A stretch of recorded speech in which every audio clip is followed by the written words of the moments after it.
Hi everyone, welcome back. In today's video, we're listening to a script about describing houses. We're going to listen first and then we're going to look at the entire script, check your comprehension and hopefully learn some new vocabulary as well. Try to turn off subtitles the first time listening, but let's begin.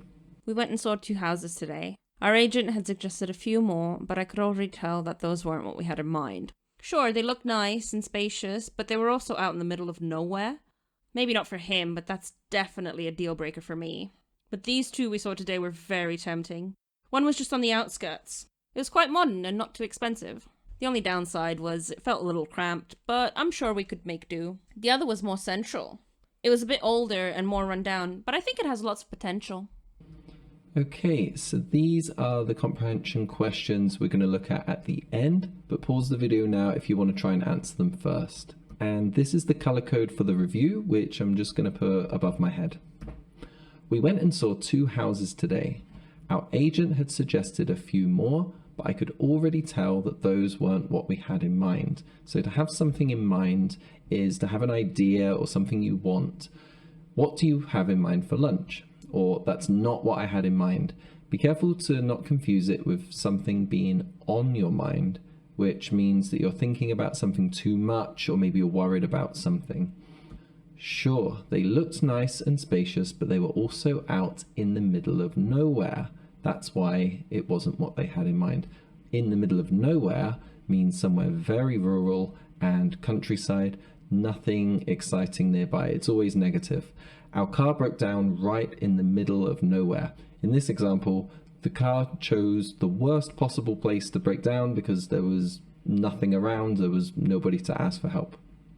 You can also say in the sticks or in the outback, referring to Australia. Maybe not for him, but that's definitely a deal breaker for me. So just quickly, a deal breaker is something unacceptable for you.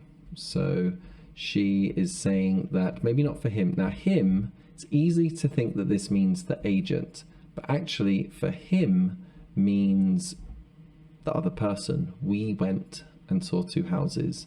So I think it could be easy to mistake that. Let's talk about deal breaker a little bit more. So I found out that she's already married. That's a deal breaker. I would hope that that's a deal breaker for anybody if somebody's already married. Now, you can also say that in that example, that is a red flag. That is a big red flag.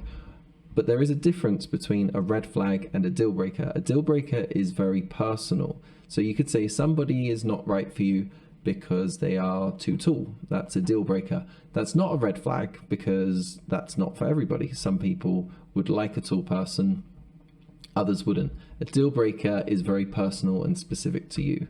So the husband or partner is saying maybe not for him, but for me, the person speaking, being out in the middle of nowhere is a deal breaker. But these 2 we saw today were very tempting. One was just on the outskirts. So we just talked about being in the middle of nowhere. Now, this is not central, right in the middle of the city, but this is kind of the edges of a city. So there's still some things to do. It's kind of a happy medium between the 2. It was quite modern and not too expensive. The only downside was it felt a little cramped, a little bit small, not very spacious, or maybe just bad spacing. But I'm sure we could make do. Making do with something means to settle or to be okay with something that's not perfect or ideal.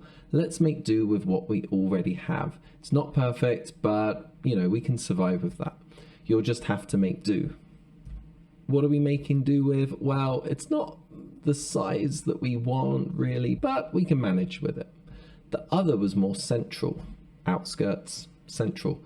It was a bit older and more run down, but I think it has lots of potential. So run down, the meaning is kind of assisted by older here, they go together.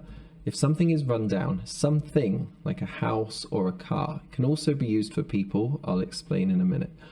Run down means old, but also very used, almost broken. It's not broken, but it looks like it might break soon. It's only 5 years old, but it looks very run down. And in British English, we also say tatty. Now for people, you can also use run down, but it doesn't just mean old. You wouldn't say an old person looks run down unless they are feeling tired, exhausted, or a little bit sick. So you can say, I feel so run down today. That's fine. Saying someone else looks run down, be careful.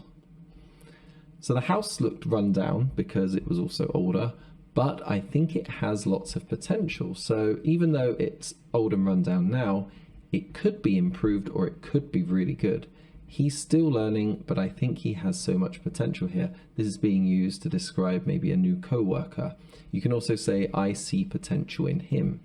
So the second house, maybe they're going to do some DIY or a bit of home improvement, but it has lots of potential to be a good house. So let's go back to these comprehension questions. Who likes the countryside more?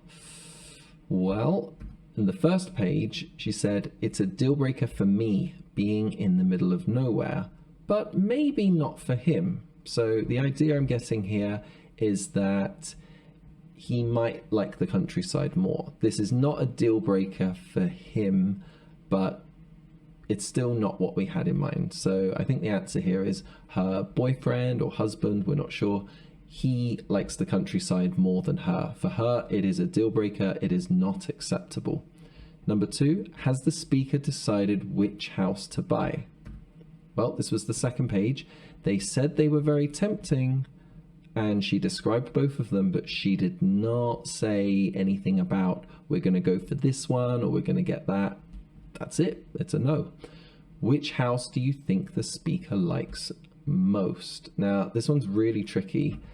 I don't think there's a 100% right or wrong answer here, but if we look at the phrases we've learned, I'm sure we could make do with this one. It's not perfect. It's okay. We could live there. It's fine. The second one, it's old and run down, but it has lots of potential. I think this one sounds more positive. We need to do some work with it, but I could see us being pretty happy here. That's the impression I'm getting from that. So I would say the answer, possibly the last one, but again, not a clear answer either way. If you had that same idea, that the last one seemed like she liked it the most, then I think you've got a really good understanding of what she was saying and what she meant. But that's it for this video. Please look at the chapters in the video and you can go back easily and listen again to what was said. You can change the speed, you can shadow, and please use the comments to make your own sentence. Maybe a phrase that you didn't know before. Make sure you're using it right and I'll take a look. But that's it for today. Thanks very much for watching.